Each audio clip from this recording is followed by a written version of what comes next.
Sir ಹೇಳಿ ನಿಮ್ಮ ಹೆಸರು, ಹಾಗೆಯೇ ನೀವು ಎಷ್ಟು ದಿನಗಳಿಂದ ಬಿಗ್ ಬಾಸ್ನ ನೋಡ್ತಿದ್ದೀರಾ ಆ್ಯಂಡ್ ಗಿಲ್ಲಿ ಅವರನ್ನು ಫಾಲೋ ಮಾಡ್ತಿದ್ದೀರಾ? ಸರ್ ಅಬ್ಬಿ ಅಂತ ನನ್ನ ಹೆಸರು. ನಾನು ಆಲ್ಮೋಸ್ಟ್ ಎಲ್ಲ ಸೀಸನ್ ನೋಡಿದ್ದೀನಿ. ಮನೇಲಿ ಫ್ರೀ ಆಗಿರ್ತೀವಲ್ಲ, ಸೊ ನೋಡಿರ್ತೀವಿ. ಈ ಸಲ ಫುಲ್ ಸ್ಟಾರ್ಟಿಂಗಿಂದ ನೋಡಿದ್ದೀನಿ ನಾನು. ಓಕೆ, ಹೆಂಗನ್ನಿಸಿದೆ ಗಿಲ್ಲಿ ಅವರ ವ್ಯಕ್ತಿತ್ವದ ಆಟ? ಸರ್ ಚೆನ್ನಾಗಿ ಆಡ್ತಾಯಿದ್ದಾರೆ, ಎಲ್ಲರೂ ಆಡಿಸ್ತಾ ಇದ್ದಾರೆ ಚೆನ್ನಾಗಿ. ಸೊ ಚೆನ್ನಾಗಿ ಆಡ್ತಾಯಿದ್ದಾರೆ. ಓಕೆ, ಏನು ಹೇಳ್ತೀರಾ ಕಾವ್ಯ ಮತ್ತು ರಕ್ಷಿತಾ ಮತ್ತು ಇದು ಗಿಲ್ಲಿ ಅವರ ಒಂದು ಟ್ರಯಾಂಗಲ್ ಲವ್ ಸ್ಟೋರಿ ಬಗ್ಗೆ ಏನು ಹೇಳ್ತೀರಾ? ಏನೋ ಸರ್ ಅವರೇ ಡಿಸೈಡ್ ಮಾಡಬೇಕದು. ಇಲ್ಲಿ ಆಚೆ ಹೂವು ಹಾಕುವಗಳಿವೆ, ಅವ್ರು ಆಚೆ ಬಂದಮೇಲೆ ಎಲ್ಲ ಸರ್ ಅಷ್ಟೇ, ಆ ಬಿಗ್ ಬಾಸಲ್ಲಿ ಅಷ್ಟೇ. ಆಚೆ ಬಂದಮೇಲೆ ಅವ್ರು ನನ್ನ ಬೆಸ್ಟ್ ಫ್ರೆಂಡು, ನನ್ನ ಅದು ಇದು ಅಂತ ಅಂದ್ಬಿಟ್ಟು ಚೇಂಜ್ ಆಗಿಬಿಡ್ತಾರೆ. ಅದು ಅಲ್ಲಿರೋವರೆಗೂ ಅಷ್ಟೇ. ಬಟ್ ಅವ್ರು ಅಂದರೆ ಅವ್ರು ಇಲ್ಲ ಅಂತಂದರೆ ಇರ್ತಿಲ್ಲ ಅಂತ ಅನ್ಸುತ್ತೆ ನನಗೆ.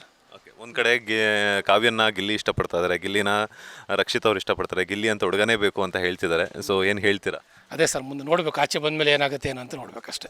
ನಾವು ನೋಡ್ತೀವಿ, ಎಂಜಾಯ್ ಮಾಡ್ತೀವಿ. ಸೊ ಹಾಗಾಗಿ ಅಷ್ಟೇ.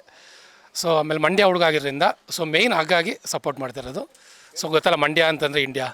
ಸೊ ಹಾಗಾಗಿ ಮಂಡ್ಯದವ್ರು ಯಾರೇ ಆದ್ರೂ ಸಪೋರ್ಟ್ ಮಾಡ್ತೀವಿ. ಈಗ ಲಾಸ್ಟ್ ಸೀಸನ್ ರಜಾದ ಸಪೋರ್ಟ್ ಮಾಡಿದ್ವಿ. ಸೊ ಅವರು ಅಷ್ಟೇ ಓಪನ್ ಮೈಂಡೆಡು, ಸಕ್ಕದಾಗಿ ಮಾತಾಡ್ತಿದ್ರು.